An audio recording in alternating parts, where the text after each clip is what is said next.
I've found that There's no side. We don't have a side. There's no place. It's a kitchen. It's dark, loud. She was a lost soul. And I thought, smile really big so that all of this does not show on your face.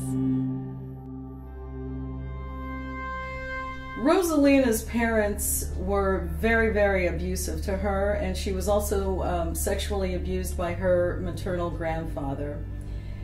She eventually was placed in the permanent custody of her grandmother, but her grandmother had a lot of health problems, and Rosalina had some behavioral issues. Her grandmother couldn't handle her anymore, and that's how she ended up back into foster care through her 17 placements in 6 years, and then finally at Our Lady of Peace, where she'd been hospitalized 7 different times over the past year.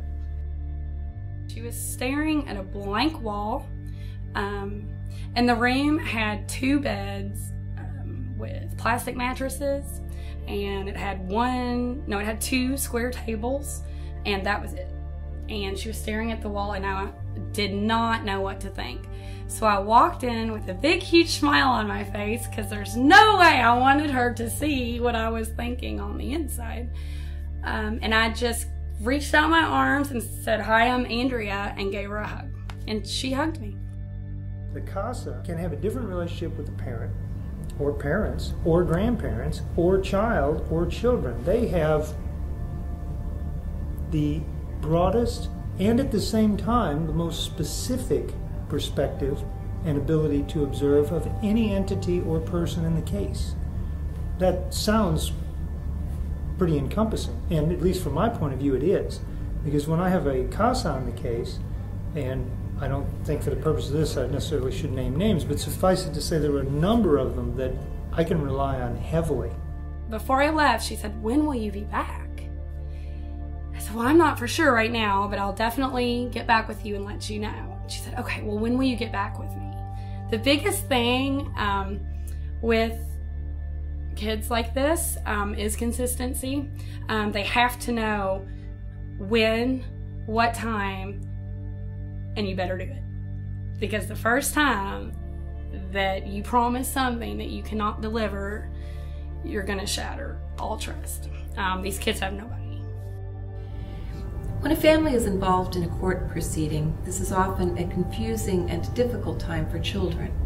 It is important for children to have one person to whom they can turn, whom they can trust, who can explain things to them, be with them, spend time with them in a non-confrontational manner, and to stay with them throughout the proceedings. The CASA volunteer is frequently the only person who is consistent from the start to finish of a court proceeding.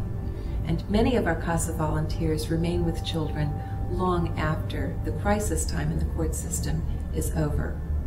I've known of CASA volunteers who have children, formerly their subjects of CASA, still visiting them long after they're grown and have families of their own. After about 2 months, I was able to bring her grandmother. It had been over a year since they had seen each other due to transportation issues. Her grandmother lives 10 minutes away.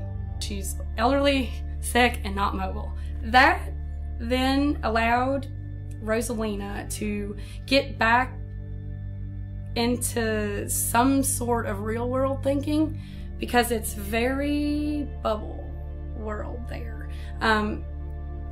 When that's all you know for a very long extended period of time, like, you start to think that that's life. So bringing the grandmother in really helped to moderate her behaviors.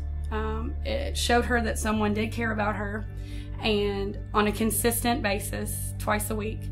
And her grandmother and I both called every single night. Okay? Every night. Just to say, hey, hi, still here, not leaving you, because that's their biggest fear. CASA can do a lot of times what we as CPS workers cannot do, in that we have so many cases, so we can't spend as much time with the family as the CASA worker can. So it can really assist us in getting more information from a child at a school visit, or taking the child to the park and getting additional information. So what we would do is we would go to the grocery store. We would plan a dinner because she doesn't know how to do any of this. Like things that we take for granted, doing our laundry, going to the grocery store, you know, getting gas,